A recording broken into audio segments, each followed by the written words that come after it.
નમસ્તે. આપણે આજે નવજીવન ટ્રસ્ટ ખાતે સત્ય આર્ટ ગેલેરીમાં ભેગા થયા છે. હું હિમાંશુ પંચાલ, નવજીવન ન્યૂઝ વતી આજે વિવેકભાઈ સાથે એમના આ ફોટોગ્રાફી એક્ઝિબિશન વિશે, લંબી કહાનિયા વિશે વાત કરીશું.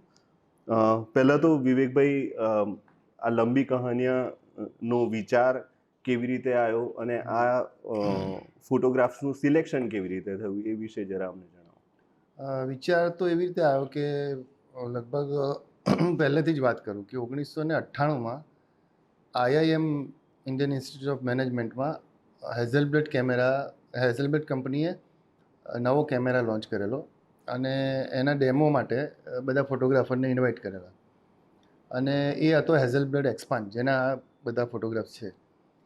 એ વખતે એની કિંમત લગભગ 3.5-4 લાખ રૂપિયા હતી અને એ વખતે પેરેલલ એમણે કીધું કે ભાઈ આ તાત્કાલિક તો ઇન્ડિયામાં નહીં મળે, પણ એ વખતે કોઈ બી મોડેલ કેનન હોય, નિકોન હોય કે કોઈ પણ કંપની હોય, એનું મોડેલ લોન્ચ થાય પછી 1-1.5 વર્ષ લાગતું હતું ઇન્ડિયામાં આવતા અને બધું ગ્રે માર્કેટ હતું. મુંબઈ જઈને તમારે પેલા છાપામાં લપેટીને તમને આપે એ લઈ લેવાનું.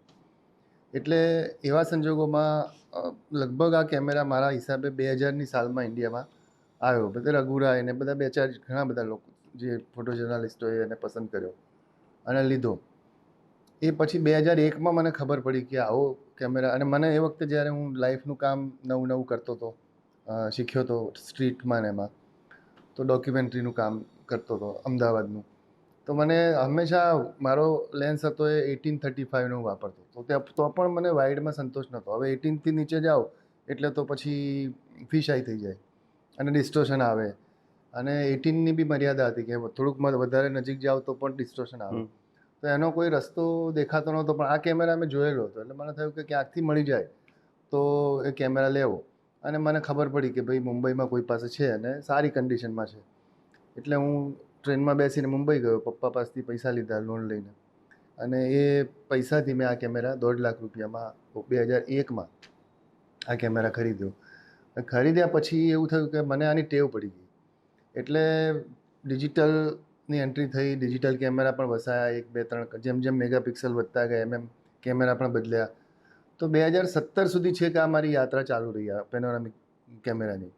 ડિજિટલ તો હતો જ, પણ સાથે સાથે મને જ્યાં ગમે કે મને એવું લાગે કે અહીંયા આ કેમેરાથી વધારે સારું રિઝલ્ટ આવી શકે એમ છે.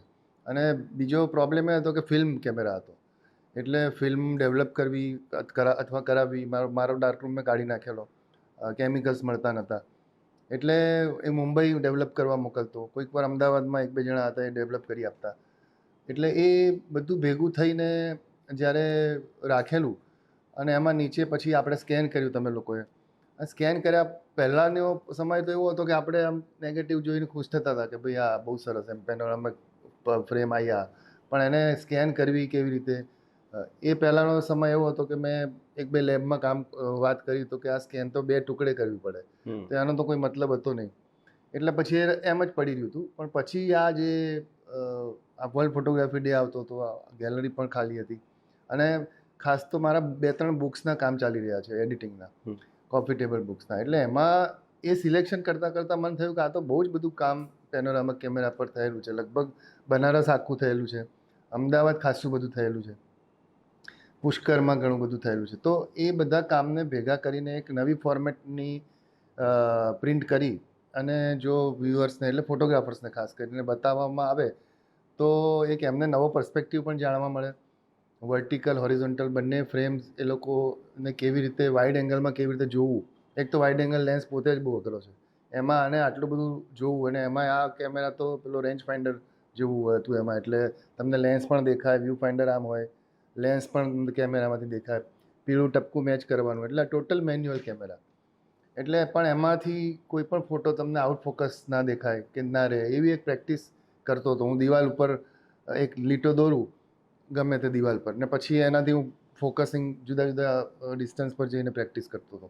એ રીતે પ્રેક્ટિસ કરતાં મેં આની સ્ટાઇલ મારી ડેવલપ કરીને આ રીતે બધી વાત આખી બની.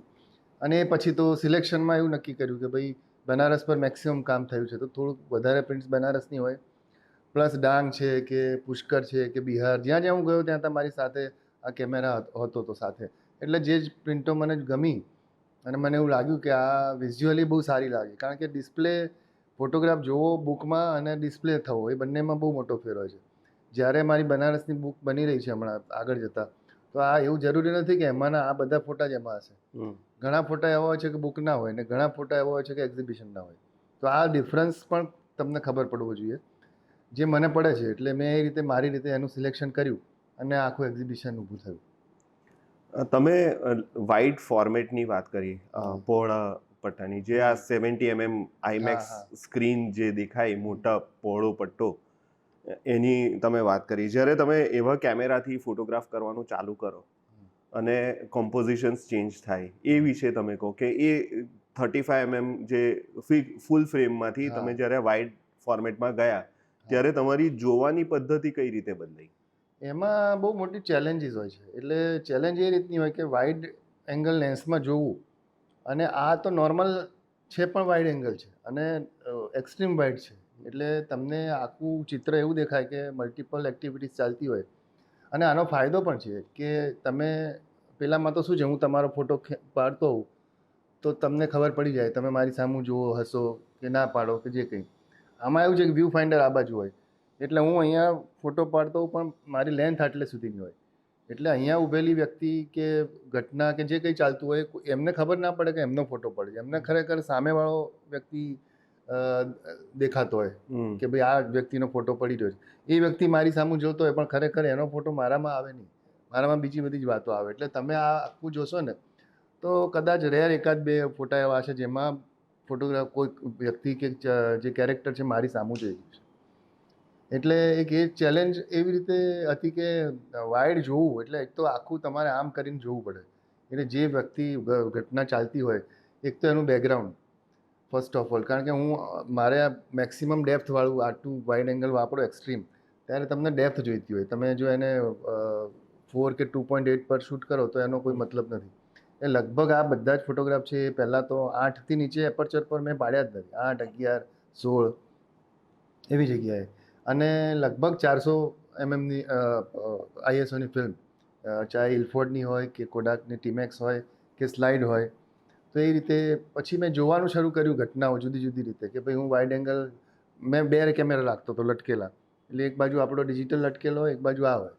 એટલે પહેલાંમાં હું જોઉં અને પછી હું આમાં જોઉં. એટલે મને જે ડિફરન્સ ખબર પડે કે મારે જે જોઈતું હોય, તો ઘણીવાર એવું થાય કે મેં આ કેમેરા બાજુમાં રાખીને પેલા ડિજિટલથી પણ પાડ્યો હોય. પણ જ્યાં મને એવું લાગ્યું કે ના, આ ઘટના અથવા તો આ વસ્તુ અથવા તો આ જગ્યાને જસ્ટિસ તો જ મળશે જો આ પેનોરામા મોડમાં જો એને હું જોઈશ અથવા તો ક્લિક કરીશ. એટલે એ રીતે પ્રેક્ટિસ કરતાં કરતાં આખી વાતને ઘટનાને સમજતા હું ગયો ધીરે ધીરે. અને ધીરે ધીરે મેં શરૂઆતના ઘણા બધા ફોટોગ્રાફ્સ એવા છે જે મને પોતાને પણ નહોતા ગમતા જોવા.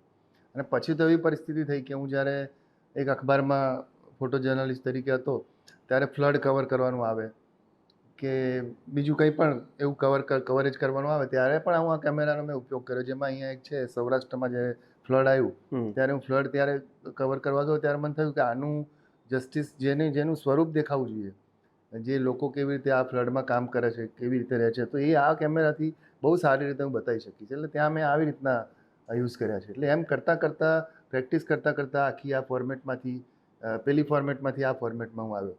અને લગભગ એ જર્ની 2017 સુધી ચાલી. એક તો મેં આ એક્ઝિબિશન સાથે બહુ લાંબા ટાઈમ સુધી કામ કર્યું છે, એટલે આ તસવીરો ફોટોગ્રાફ્સ એવા છે કે જે વ્યુઅર પાસેથી આશા રાખે કે વધારે ટાઈમ દરેક ફોટોગ્રાફને અપાય, જોવા માટે અપાય. હવે આપણે ડિજિટલ યુગમાં ઇન્સ્ટન્ટ ગ્રેટિફિકેશનમાં અને 100-150 લાઇક્સમાં જે ફોટોગ્રાફની લાઈફ, એક જે જીવન છે એ 2-4 સેકન્ડની છે, એનાથી બિલકુલ વિપરીત વિચાર છે આ. તો એ વિશે અને વિષયો ઉપર જ ફોટોગ્રાફી કરવી, એ વિશે તમારો અભિપ્રાય? વિષય ઉપર ફોટોગ્રાફી એટલા માટે કરવી કે મારા ગુરુ જ્યોતિ ભટ્ટે મને કહ્યું હતું કે એકવાર હું બહુ જ દુઃખી થઈને એમની પાસે ગયો કે હું કચ્છ ઉપર કામ કરવાનું મેં શરૂ કર્યું 1992માં અને પછી સિરિયસલી 95માં. એટલે 1994માં એમની પાસે હું ગયો. હવે એમણે એમનું બધું કલેક્શન મને બતાવ્યું, મેં જોયેલું પણ હતું. એટલે મેં કીધું, સાહેબ તમે આ બધું કરી નાખ્યું, મારે શું કરવાનું? તો કે મેં કર્યું ને એ હવે અત્યારે નથી, હવે તું કરીશ એ બીજા 20 વર્ષ પછી નહીં હોય, એટલે તું અહીંથી શરૂ કરે એમ. એટલે ફોટોગ્રાફી એક તો ક્ષણની વાત છે, પ્લસ બીજું ફોટોગ્રાફી એ અત્યારના સમયની અનુસાર એટલે જે પણ આપણું કલ્ચર છે એ અત્યારનું કલ્ચર છે. 20 વર્ષ પહેલાં વધારે જુદું હતું કે પછાત હતું એમ ગણો. અત્યારે થોડા પૈસા આવ્યા તો એ લોકો વધારે એમની રીતે મોડર્ન થયા હોય, પણ ફિલિંગ્સ તો એની જ છે. જેમ કે આપણે ઘરમાં રહેતા હોઈએ નાનકડા ફ્લેટમાં, ને પછી આપણે મોટો બંગલો બાંધીએ, પણ એ આપણી રહેણીકરણી તો એ જ રહેતી હોય છે. આપણી આદતો નથી બદલાતી, માત્ર આપણે એક નાના રૂમમાંથી મોટા રૂમમાં જઈએ છીએ, આટલો જ ફેર હોય છે. એવી જ રીતે કલ્ચરલ ડિફરન્સમાં એવું છે કે તમે કલ્ચરને તમે કેપ્ચર કરો તો પછી એ કલ્ચરને જે જોવાની તમારી રીત છે 2 વર્ષે 3 વર્ષે 5 વર્ષે ધીમે ધીમે બદલાતી જાય, જુદી જુદી ઘટનાઓ બદલાતી જાય. જગ્યાઓ જેમ કે બનારસ છે તો આ 2002નું બનારસ કે 4નું બનારસ ને અત્યારનું બનારસ તો બંનેમાં ફેર છે. તો અત્યારે બી મને કોઈ ડિસએપોઇન્ટમેન્ટ નથી થતું. આઈ એમ એન્જોઈંગ. તો અને એક વિષયને પકડીને એટલા માટે કરવાનું કે જ્યારે તમે લાંબી જર્ની કરો ને તો જ તમને ખબર પડે કે તમે 20 વર્ષ પછી કે 15 વર્ષ પછી કે 10 વર્ષ પછી કે તમે ક્યાં ઊભા છો એમ. અને એકની એક જગ્યાએ તમે 10 વાર જાઓ ને ત્યારે તો તમને ખાસ કરીને મોસ્ટલી બનારસ જેવી કે પુષ્કર છે, જ્યાં બહુ જ ભીડભાડ હોય, જ્યાં સ્પિરિચ્યુઅલ એક્ટિવિટી ઇન્ડિયામાં જે ચાલે છે, આપણો જે બેઝ છે જ ફેથ ને એના ઉપર આખો કન્ટ્રી આપણો નભેલો છે, ઊભેલો છે એમ. એટલે તમે જુઓ કે કુંભ મેળા મેં 3 કવર કર્યા, તો કુંભ મેળામાં કેમ આટલા બધા લોકો આવે છે? કારણ કે આપણી શ્રદ્ધા, આપણી આસ્થા જોઈને પરદેશીઓ આવે, પણ પરદેશીઓના કામ એટલા સારા નથી હોતા જેટલા આપણા ફોટોગ્રાફરો કરી શકે છે. કારણ કે આપણને ખબર છે આપણી આસ્થા શું છે. આપણને ખબર છે કે દીવો તરતો મૂકવો એ તો એક નાનકડી એક પ્રક્રિયા છે, પણ દીવા પાછળની જે વાત છે આખી કે ભાઈ એ શું કરવા દીવો તરતો મૂકવાનો, તો એની પાછળની કથા એ માત્ર ઇન્ડિયન માણસ જ જાણી શકે. ઇન્ડિયન ફોટોગ્રાફર હોય કે ઇન્ડિયન હ્યુમન બિંગ હોય એ જ જાણી શકે એને. એટલે લાંબુ કામ તમે કરો ને તો એ ફોટામાંથી પછી તમે કન્વર્ઝેશન કરો માણસો જોડે, વ્યક્તિઓ જોડે. કન્વર્ઝેશન કરતાં તમને બીજા સબ્જેક્ટ એમાંથી ને એમાંથી જ મળે. અને તમે લાંબો કોઈ પણ જર્ની કરો તો આજે બનારસમાં તમે મારી પાસે લાઈફ માગો તો લાઈફ છે, ડોક્યુમેન્ટેશન માગો ડોક્યુમેન્ટેશન છે. તમે એમ કહો કે મૃત્યુ ઉપરનું કામ તો મૃત્યુ ઉપરનું આખું એક્ઝિબિશન થાય એવું છે. પોર્ટ્રેટ તો પોર્ટ્રેટ મારી પાસે છે. તો આમ જુઓ તો એક બનારસનું જ કામ, પણ એમાંથી તમે બીજા 4 સબ્જેક્ટ ક્રિએટ કરી શકો જો તમે લાંબુ કામ કરો તો, લાંબી વખત સુધી કામ કરો કોઈ પણ વિષય હોય, ચાહે પુષ્કર હોય, બનારસ હોય કે કોસ્ટલ હોય, જે બી તમે ગણો એને. તો એ વિચારને લઈને જે જ્યોતિભાઈએ મારામાં જે બીજ રોપ્યું અને અશ્વિન મહેતા, એટલે મને ફોર્ચ્યુનેટલી એવું થયું કે ગુરુઓ બહુ સારા મળ્યા છે. એટલે એ બધાની સાથે જેમ કે અશ્વિન કાંત તો એવું હતું કે મેં કહ્યું તમે લેન્ડસ્કેપમાં કેટલું વેરિએશન આપો. તો પછી એમને જ્યારે ગિફ્ટ ઓફ સોલિટ્યુડ કરી ત્યારે લોકોને ખબર પડી કે ભાઈ પથ્થરની એ ફોટોગ્રાફી થાય કે દરિયા કિનારા પરની પેટર્ન પર એ ફોટોગ્રાફી થાય. તો આ બધું જે ઓબ્ઝર્વ કરો તમે, main photography is A art of observation. Click તો બધું ઠીક છે, ગમે તે કરી નાખે, પણ આર્ટ ઓફ ઓબ્ઝર્વેશન જ મસ્ત છે. તમે કોઈ પણ ફોટા જોશો ને તો આમાં તમને લાગશે ઝીણવટથી જોશો તો કે મારી દરેક ફોટામાં ક્યાંક ને ક્યાંક મેં એવું ઓબ્ઝર્વ કરીને હું ઊભો રહ્યો છું, અટક્યો છું, રાહ જોઈ છે અને પછી કર્યું છે. જેમ કે આ ફોટોગ્રાફ છે તો આમાં મારી જોડે કોઈક બીજો ફોટોગ્રાફર પણ ઊભો હતો એ જગ્યાએ, અને હું એટલું સરસ આમને બધું પહેરેલું હતું, બધું કપડાં ને એવું, અને હું ફોટા પાડતો હતો, ઊભો રહ્યો હતો. એટલે પેલો મને કે આપ ક્લિક કરો, બહુત અચ્છા હૈ. મેં કહું હા બસ મારી પાસે પેનોરામિક હતો, સો આઈ વોઝ વેઇટિંગ ફોર, અને ગાય મેં જોઈ હતી. મેં કહું આ ગાય આ બાજુ આવી રહી છે. જો મેં કહું ગાય આવે એટલે મારો કેમેરા ગાય ઉપર જ મૂકેલો છે, મારો કેમેરા જ ગાય ઉપર છે, અને એના કારણે જ આખી ફ્રેમ બની છે. અને ગાય આપણા હિન્દુ સંસ્કૃતિનું એક એવું પ્રતીક છે જેને લોકો આસ્થા સાથે જોડે છે. તો આ બધી વસ્તુઓ તમારા દિમાગમાં એ વખતે હોય તો આવા પ્રકારનું કામ થાય. પણ હું જો આ પિક્ચરમાં ગાય ના હોત તો ફોટો તો સારો જ હતો, પણ જેની ગ્રેસ આવવો જોઈએ ફોટાનો, કે જેનો ચામ આવવો જોઈએ એ ના આવ્યો હોય. એટલે આટલું જ શીખવાનું છે કે ભાઈ ગાય આવતી હોય તો ગાયને આવવા દેવાની. આટલું જ આવડી જાય શીખતા એટલે જોતા તો તમારે ફોટોગ્રાફીમાં સક્સેસ છો. આ પ્રદર્શન વિશે એક છેલ્લો સવાલ કે સૌથી નાની પ્રિન્ટ છે એ 50 ઇંચની છે, તો આ સાઇઝ અને ફોટોગ્રાફનો સ્કેલ એ વિશે તમે કેવી રીતે ડિસાઈડ કરો છો કે આ સાઇઝની પ્રિન્ટ થશે? એ એવું છે કે એક તો ગેલેરીની સાઇઝ આપણને ખબર છે, જ્યાં જે પણ ગેલેરી હોય એની એ પ્રમાણે જ આપણે એની અંદર રમવાનું હોય. હવે ધારો કે ગેલેરી નાની હોત તો હું ફોટા આ ફોટો મેં એટલો જ મોટો રાખ્યો હોત, જો ગેલેરી નાની હોત તો પણ બીજા ફોટાને મેં નાના કર્યા હોત કે જે આપણે વધારે મોટા કર્યા છે, કારણ કે બિકોઝ ઓફ આપણને ખબર છે આપણી ગેલેરીની સાઇઝ ને આપણી કામ કરવાની સ્ટાઇલ એવી છે કે આપણે પહેલાં બધું માપ લઈ લઈએ, આ કરીએ તે કરીએ. તો સાઇઝ અને જે પ્રકારની ફોર્મેટ છે, હું એવું માનું છું કે તમે જે પ્રકારનો ફોટોગ્રાફ પાડ્યો હોય એ પ્રકારનો સ્કેલ અથવા પ્રિન્ટની સાઇઝ અથવા તો એ પ્રકારની પ્રિન્ટ જો તમે ન કરી શકતા હો તો પછી એ એક્ઝિબિશન કે પ્રદર્શન કરવાનો કોઈ મતલબ નથી. તો એ રીતે મેં આની સાઇઝ સિલેક્ટ કરી, અમુક નાના, અમુક મોટા, અમુક એકદમ મોટા.